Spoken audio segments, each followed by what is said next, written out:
Këshilli i Rregullimit të Territorit i drejtuar nga Kryeministri Edi Rama miratoi në 30 mars 2026 shtyrjen e afatit të lesë ndërtimit të inceneratorit të Tiranës. Një vendim në pamje të parutinë, duket se fshen një tentativë të kreut të qeverisë për të bërë qokën e radhës tek ndonjëri prej oligarkëve pranë tij. Kush do ta ndërtojë inceneratorin? Kompania koncesionare e landfillit të Sharrës në Tiranë, Integrated Energy BV, është në administrimin e Agjencisë së Pasurive të Sekuestruara dhe Konfiskuara. Struktura e pronësisë së shoqërisë që menaxhon vend depozitimin gjigant të mbetjeve në kryeqytet është tërësisht e dyshimët.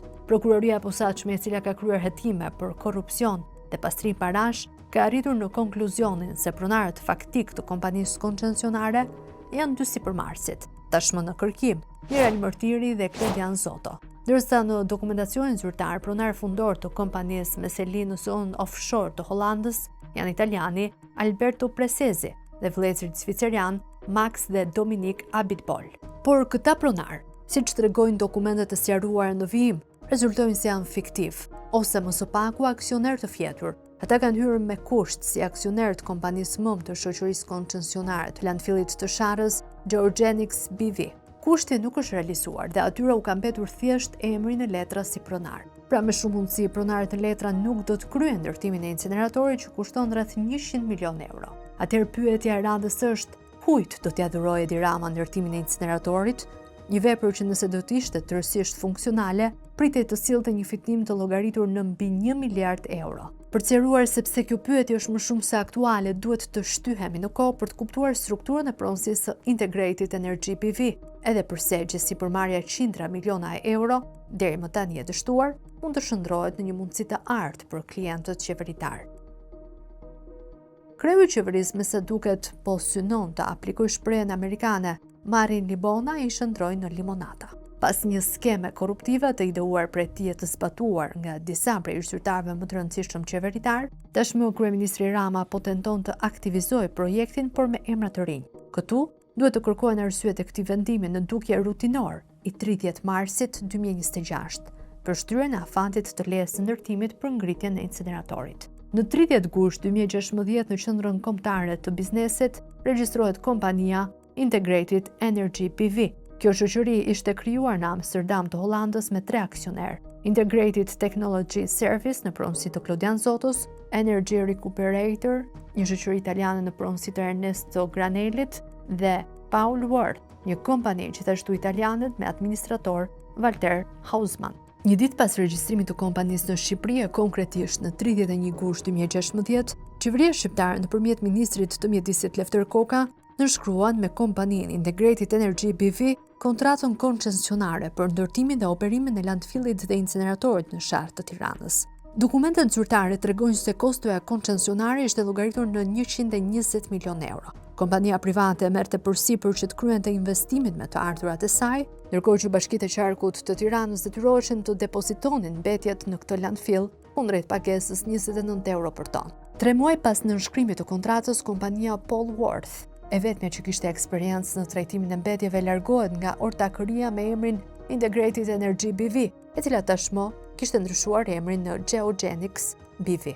Për vitit 2023, pronarët fundor të Georgenix BV rezultojnë se janë Alberto Presezi, i cili zotëron 40% të saj nëpërmjet kompanisë së tij Bruno Presezi SPA, dhe po aq aksione kanë edhe Max e Dominic Abitbol nëpërmjet subjektit të tyre iCare. Ndërkohë pjesa e mbetur prej 20% është në pronësi të panjohur. Prej krijimit të saj deri në vitin 2023, struktura e pronësisë së Georgenix BV u mbajt tërësisht larg vëmendjes së publikut. Një hetim i nisur në vitin 2020 nga prokuroria e posaçme zbuloi se emrat e pronarëve të kompanisë me seli në zonën offshore të Amsterdamit kishin ndryshuar disa herë. Në lojë shfaqet gjithnjë një emër, Giuseppe Cafalione, i cili zyrtarisht ishte administrator i kompanisë koncesionare të Sharrës. Alberto Presezi, i cili aktualisht rezulton pronar fundor i 40% të aksioneve të Georgenix BV, që kontrollon kompaninë shqiptare të landfillit të Tiranës, e konsideron veten si aksioner të fjetur.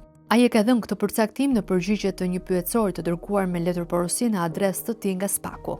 Sipërmarrësi italian u tha prokurorëve shqiptarë se zotëron 2 kompani në vendin e tij, Bruno Presezi dhe Franco Tossi Meccanica. Shoqëria Franco Tosi Mekanika SPA rezulton të jetë aksioner i fjetur i shoqërisë holandeze Geogenix BV, ish Integrated Energy BV, sipas një marrëveshje të bërë në prill 2022 mes kompanisë sime iCare Holding SPA nga Zvicra dhe shtetasit Giuseppe Ciaffilione, është shprehur Alberto Presesi. Ai ka thënë më tej se me shoqërinë shqiptare Integrated Energy BV ka rënë në kontakt dhe është përfshirë në marrëdhënie pune nga shtetasi italian Ciaffilione. Fillimisht nga fundi i vitit 2017 apo fillimi i vitit 2018 për projektin e incineratorit të Fierit në lidhje me furnizimin me turbina të këtij incineratori. Më tej Presesi thotë se nga mesi i vitit 2018 apo fillimi i vitit 2019, shtetasi Giuseppe Ciaffilione ka nisur të flasë për projektin e incineratorit të Tiranës, por që në atë kohë nuk kanë konkretizuar gjë. Pas disa kohësh, Presesi ka bërë propozim shtetasit Giuseppe Ciaffilione, duke thënë se ishin të gatshëm që të hynin si aksioner në shoqërinë holandeze Geogenix BV, e cila zotëronte shoqërinë koncesionare Integrated Energy BV SHPK, së bashku me një partner që bashkëpunonte në shoqërinë e shtetasit Alberto Presesi, shoqëria zviceriane iCare, në pronësi të shtetasit Max Abitbol. Në marrëveshje me shtetasin Giuseppe Ciaffilione, deklaruesi Alberto Presesi thotë se ka hyrë si aksioner të fjetur në shoqërinë holandeze Geogenix BV, shoqëria iCare, në pronësi të shtetasit Max Abitbol dhe shoqëria Franco Tosi Mekanika SPA, në pronësi të Alberto Presesit, duke i lënë kuotën e aksioneve për 20% aksioner tjetër, shtetasit Ciaffilione.